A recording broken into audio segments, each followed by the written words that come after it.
Hello students, today we have a wonderful tale to follow, the hilarious and witty narrative of Iswaran, an excellent storyteller. You must have met people who can speak so well that they captivate us. Iswaran is an apt example of such a genius, which we shall understand shortly. But before we go into the story, let us first read a little about the author. R.K. Lakshman is a renowned Indian cartoonist, illustrator and humorist. His Common Man cartoons in the Times of India brought him immense fame and recognition. Apart from being a cartoonist, he was also an accomplished writer who has numerous short stories, essays and travel articles to his credit. Let us now begin with the story. The story is narrated by Mahendra, a young junior supervisor at a firm, to a person called Ganesh. Mahendra used to work in a construction firm. Being a bachelor, he would comfortably accommodate himself in all kinds of odd situations. The only prized possession he had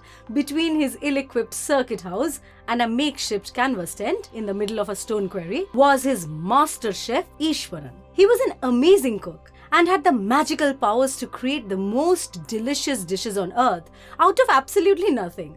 Mahendra generally left for work after early morning breakfast, after which Iswaran would be engaged in other daily chores. The most interesting part was his reading time post-lunch, when he used to read popular Tamil thrillers running to hundreds of pages. Other than cooking, an excellent virtue that Iswaran had mastered over time was the art of storytelling. He was an excellent orator, and his imaginative descriptions and narrative skills would leave Mahendra awestruck. He had this incredible skill to describe something extremely simple and general in a way that rendered it into something exceptionally interesting and adventurous. In his memory, he had this million-shaded paintbrush, which he efficiently used like a master painter to create any masterpiece of his choice. One of his top picks was the account of a mad tusker who accidentally escaped from a timber yard and created a wild menace by smashing and stamping on everything.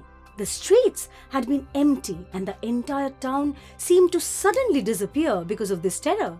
Iswaran, who had been in primary school then, was watching this mess from the rooftop of the building and suddenly made a bold move. Grabbing a cane from his teacher's hand and mustering all the courage he had, this little boy swiftly had run down to the tusker and whacked his third toenail. Well, that had been all. The elephant had collapsed immediately and a veterinary doctor was called upon for the revival of the poor creature. When Mahendra curiously inquired about how Iswaran did it, he revealed that it was some Japanese art, karate or jujutsu, which temporarily paralyzes the nervous system. But Iswaran's most spine-chilling narrative was yet to come. He started off describing an uncanny story about the place where Mahendra stayed. He described how often he saw ghosts there that night. The worst among them was the ghost of an ugly woman who appeared intermittently during the full moon, with matted hair,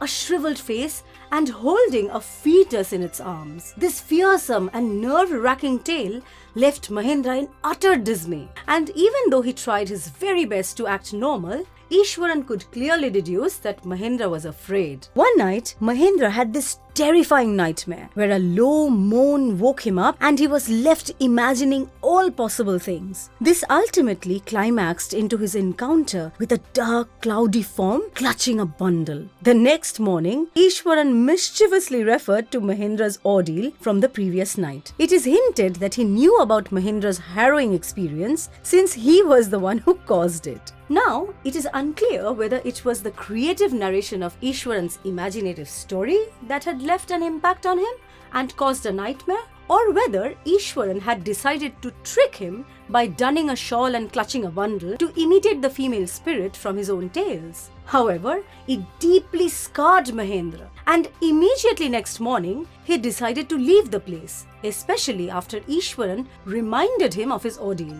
With that, we come to the end of the story. See you soon in our recap and question and answer videos.